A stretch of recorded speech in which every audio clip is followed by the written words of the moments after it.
Hello fellow rowers, this is Travis here, coming back with another video to talk about heart rate, and specifically the discussion topic of zone 2 heart rate and a lot of misconceptions about using it for training, specifically in the context of rowing. Now it's going to be important to specify this if anybody's finding this channel from other endurance sports, that I am talking about zone 2 heart rate training as it relates to rowing as a power endurance sport. And rowing is different from other sports like cycling, running, swimming, which are muscular endurance sports, in that rowing uses much lower cadences and therefore requires a lot more strength on a per stroke basis in order to compete successfully. All right, and it is that idea and that reality that's at the core of why zone 2 training is not as effective for rowing as it is for a lot of other endurance sports. Now again, this is a follow-up to my last video, so if you haven't watched that video yet, there's a lot of good discussion points that I'm not going to rehash in this video, and I'll link that either kind of at one of these corners. It'll pop up in a little white box, so click on that, watch that first if you haven't already. But this video is going to specifically address the idea of zone 2 heart rate training and oxygen utilization 2 training as the foundation for aerobic training in the sport of rowing. All right, and we're going to define zone 2 heart rate as 60 to 69% of heart rate max, all right, or even reserve heart rate max. And now I didn't specify that in the last video, and it did lead to a little bit of confusion, but the majority of material that you're going to find if you look up zone 2 heart rate training on the internet is going to show it as between 60 and 69 or 60 to 70% of your max heart rate. I've seen other material that will call it 65 to 75% or 60 to 75%.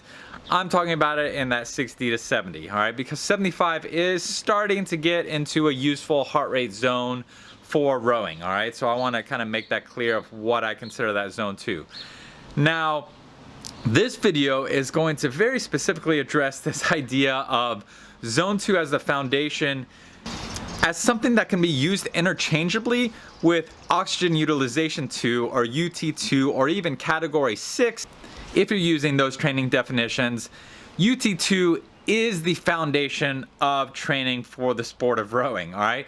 But the problem is that zone 2 heart rate training, just because it says 2 at the end of it doesn't mean the same. Zone 2 heart rate training is based solely on your heart rate as compared to your maximum heart rate. Oxygen utilization 2 training is based primarily in your blood lactate concentration, all right? And so it's generally going to handle blood lactates up to 2, I would say probably more accurately between 1.5 and 2 millimoles of lactate concentration in your blood. You can specify lower oxygen utilization categories, so UT3, UT4. I don't deal with that too much. I basically just call anything that's softer than UT2, UT3, and I use that interchangeably with active recovery.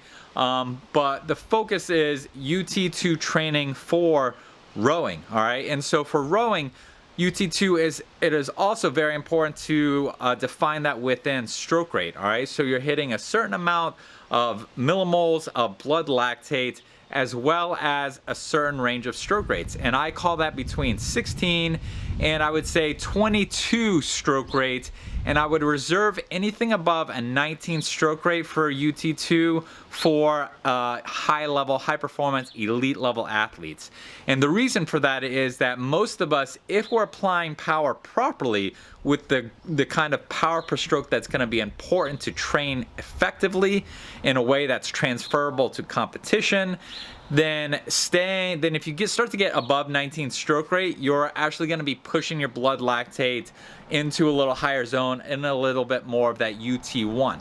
Now for athletes that are extremely well conditioned, they can generally hold higher stroke rates with an appropriate power per stroke without pushing their blood lactate higher. And so that's why I would say elite athletes can have success training that UT2 blood lactate in that training category with slightly higher stroke rates. But for the other 99% of us out there, that aren't currently or are no longer or don't have any aspirations to be high performance elite athletes, staying within that 16 to 19 stroke rate range is highly recommended. All right, and I talked a lot about power per stroke in my last video.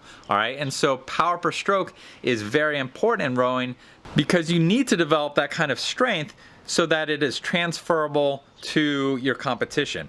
Now, some people will say that you can train that completely separate, all right? So that you can train power completely separate from your aerobic system.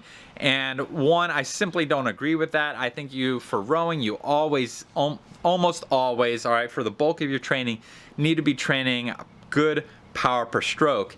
And only if you're either training extremely high volumes and you have enough time to do training that is not going to develop power per stroke and supplement that with other training that is going to develop power per stroke, can you say that you can do aerobic training successfully that is not going to develop the kind of power you need in a race situation or a competitive situation.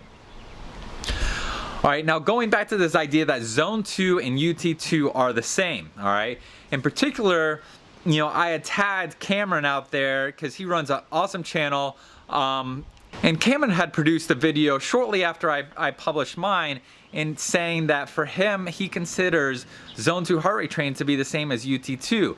And I have absolutely no doubt that that is correct for Cameron, all right? But the problem is that correlation is not causation, all right? There's a street by my house that is both 125 and 113, all right, for about a 6-mile stretch, all right? But those are two different roads that happen to intersect for a short period, all right? So any business that's on that side of the road, for them, it's true. Those are the same road, all right? But for everywhere else on those roads, they are different roads, all right? And for Cameron or other athletes where their Zone 2 heart rate intersects with their UT2, that is true, and that is easy for them to track. But the problem is that's a small percentage of the population, all right? And that's probably going back to this notion that I talked about before, where if you're at a very high level elite athlete, then your heart rate is going to work in a lower category for the same amount of blood lactate concentration, all right? So for an elite athlete, an Olympic athlete, or someone with aspirations of that, then chances are really good that you can maintain a blood lactate, you know, in that 2 or below without going above what would be a Zone 2 heart rate. The problem is most of us aren't there, all right? And so I've personally coached athletes where they will do steady state with a heart rate in the 180s, and they are not,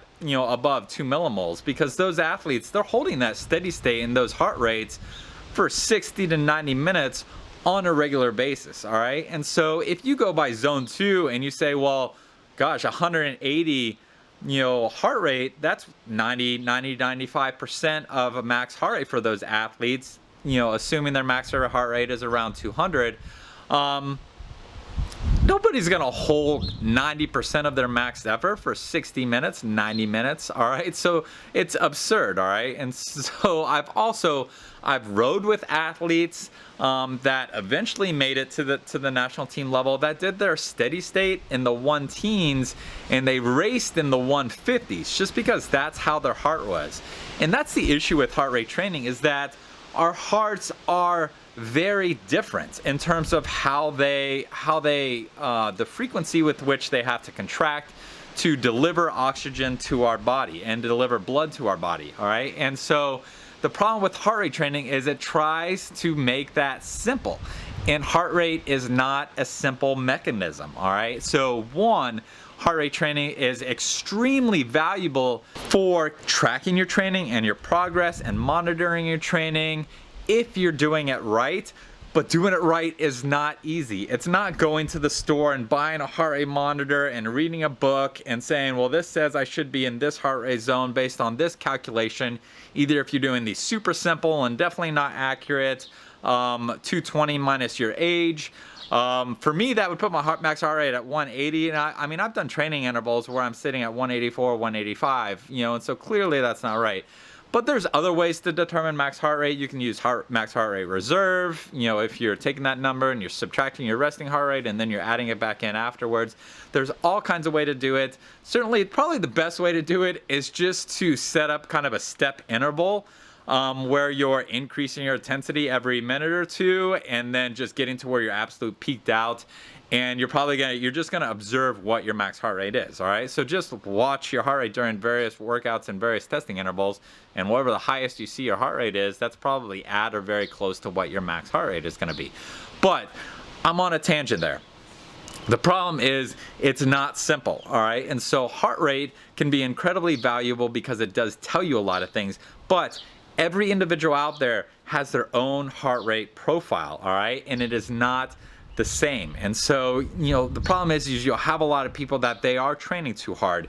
And I would say that the majority of people, the majority of competitive people, all right, who are going to succeed in competition because they have that good aggressive mindset, their tendency is going to be to train at a UT1 / aerobic, maybe even kind of borderline anaerobic threshold if they're doing shorter intervals, all right? So if an uninformed, tough, competitive athlete is told to do 30 minutes, chances are they're gonna be doing that 30 minutes a little bit beyond the aerobic threshold, all right? So they're gonna be a little bit in the anaerobic side to where it's pretty uncomfortable, but it's sustainable. Or if they're doing it longer periods, they're gonna settle into a highly aerobic, borderline threshold effort because that's what they're able to sustain for that period. And so if you bring that athlete and you say, hey, you need to calm it down a little bit, you need to kind of limit your heart rate and use your heart rate as an example of how hard you should be training, and that athlete happens to, you know, be an athlete like, you know, an Olympic athlete like a Cameron, you know, that finds that their zone 2 is in line with their UT2 training, then obviously they're gonna come in and they're gonna start doing that training and they're gonna find a lot of great results because that discipline dictated by their heart rate has brought them out of that threshold range. The problem is that there are a lot of other athletes where that's not the case, where it's pulling you way too low, all right? And I've had athletes, and I was talking about those athletes that I've coached before who do heart rate at a very high level for their steady state, you know, in the 180s. And I can remember one athlete in particular who I knew she did her steady state training in the 170s, all right? And that was where her UT2 was. And then she went to college and was training in a D1 program, and her coaches had just kind of, you know, caught into this heart rate training fad. And I'm sure they were excited about this new way to kind of dictate the training pace for the athletes. And they were reading the same things most of you guys were reading, saying that, you know, heart rate for UT2 between 130 and 150, all right? And that's for UT2. I'm not even talking about zone 2 heart rate training, all right? But zone 2 heart rate would be, I think, between 120 and 140 for a 20-year-old athlete if you use the 220 minus age. But this athlete was then told to train an hour and a half on a regular basis at between a 130 and a 150 heart rate. Can you imagine how easy that is for that athlete? And obviously there was a loss of performance, all right? Because this athlete is essentially being told to do active recovery for 90 minutes because those coaches aren't taking into account that heart rate is different across a huge variety of athletes, all right? And I would say that maybe that what you read, either if you're talking about UT2 and someone's saying UT2 training is 130 to 150, or you're listening to someone talk about zone 2 and they're saying zone 2 is 60 to 69%, maybe about 15% of the population, that is accurate, all right? And so when that 15% finds that heart rate training and it starts to work wonders for them because suddenly they're doing UT2 and they haven't been doing UT2 before because they've probably been training at threshold, then they're gonna see remarkable results and they're gonna become this new acolyte of heart rate training and they're gonna share that abroad.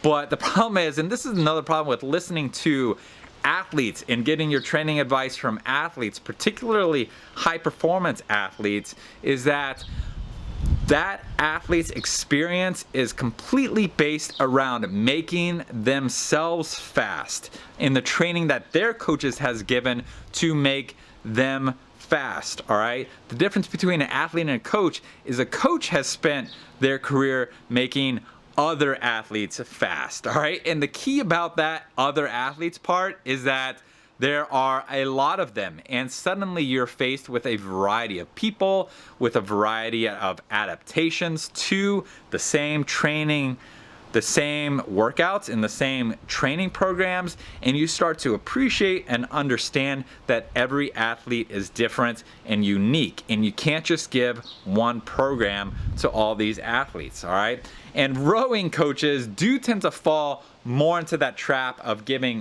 one kind of workout across a range of athletes, because most of them are training team boats, and when you're in a team boat, you can't be making custom workouts for a bunch of different athletes.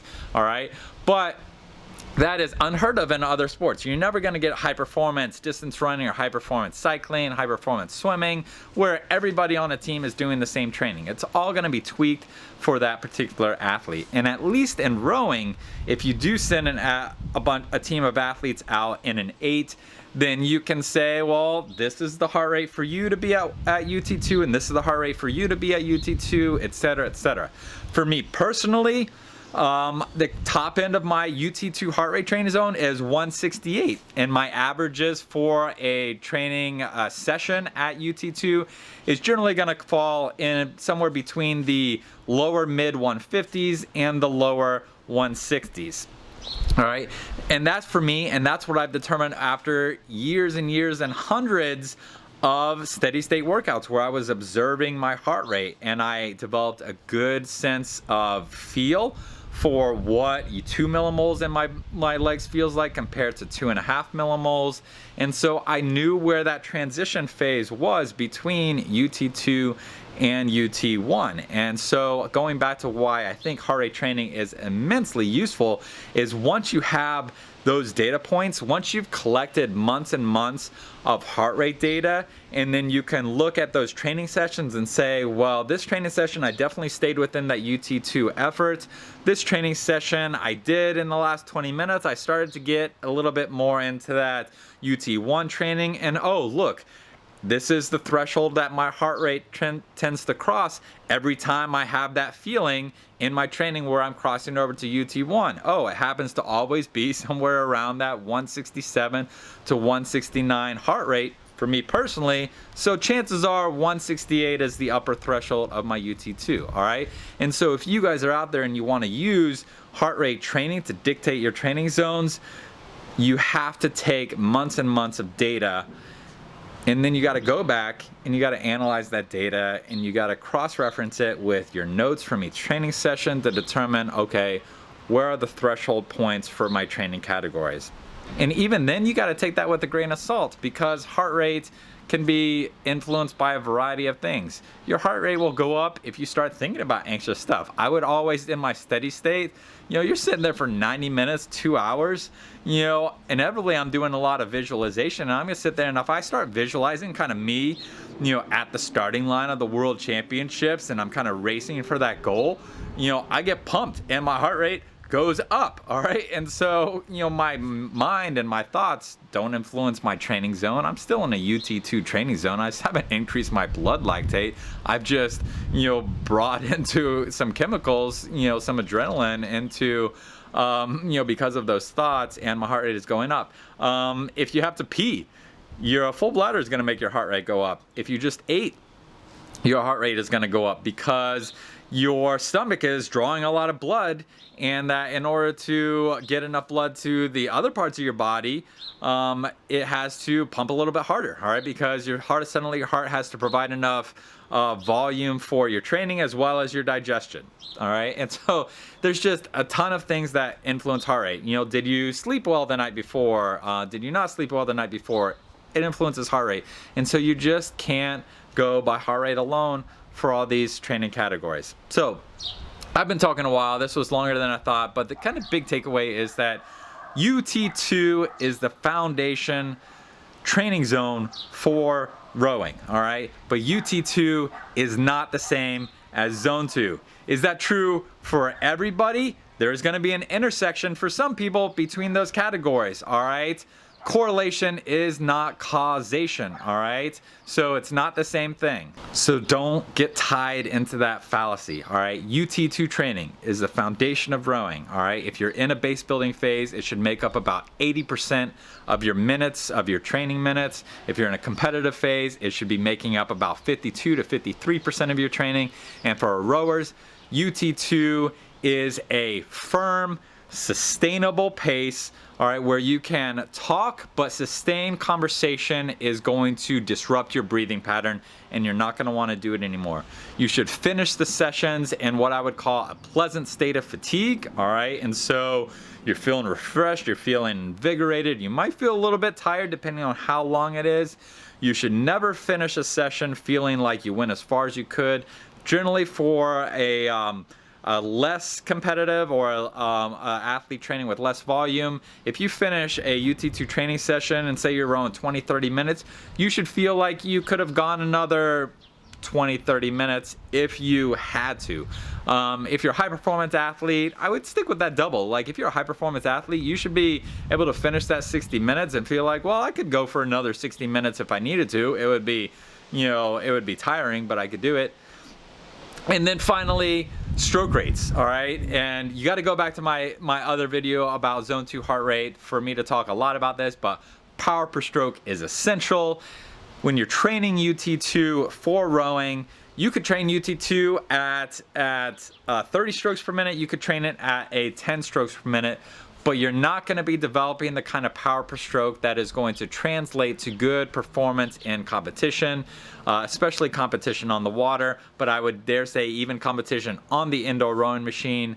The cadences that I've found through a long career, and many thousands of other coaches have found that for rowing, cadences 16 to 19 for the majority of athletes will keep them in that UT2 zone while they're working in the kind of power per stroke they need. And for a high performance athlete, you can kind of drift maybe even up to that 22.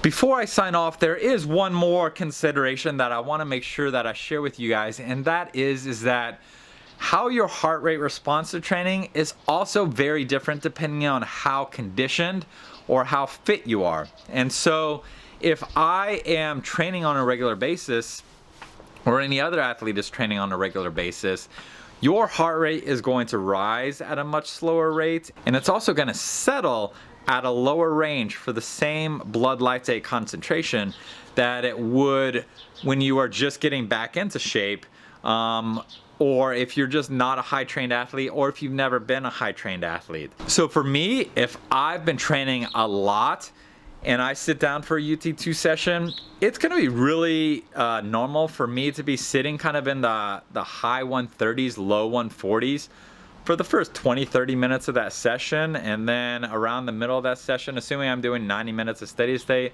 around the middle of that session, I'm gonna kind of be moving between the 150 to 160 range. And then usually for the last third or so of that session, I'm going to be sitting in kind of the low 160s. And if I'm pushing the pace, or if I'm pushing the duration, then I might be drifting up into that mid to high 160s.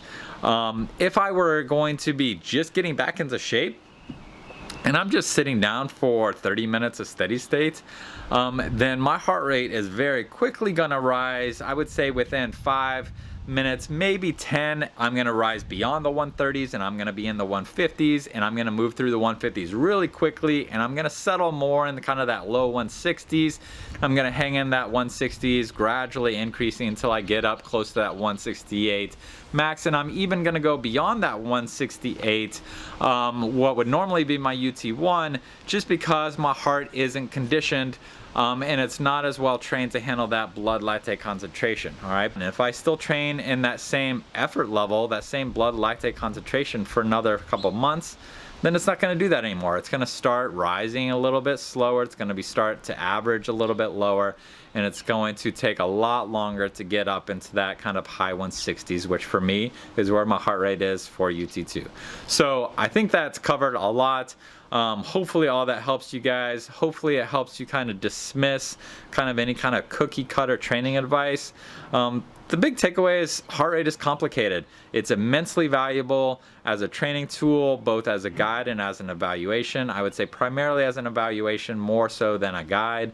But it takes a lot of data, and it is highly individual, and it takes more work. It's just not as simple as the people that want to sell you, $50 heart rate monitor are trying to convince you. All right, so that's it. That's my info. Like this video if you found it helpful. Put a comment below if you have questions. If you want to challenge it, feel free. I got some time here. We're all stuck in lockdown with COVID. As long as I'm not chasing around my little 4-year-old, then I can respond to some questions. I'm happy to do so if it helps you particular, or anybody else reading those comments. And then subscribe if you want more content like this. And you can hit that little bell notification if you want to email anytime I upload a new video. So that's it. Travis signing off. Thanks a lot for listening, and I hope this helps, and happy training, guys. Bye.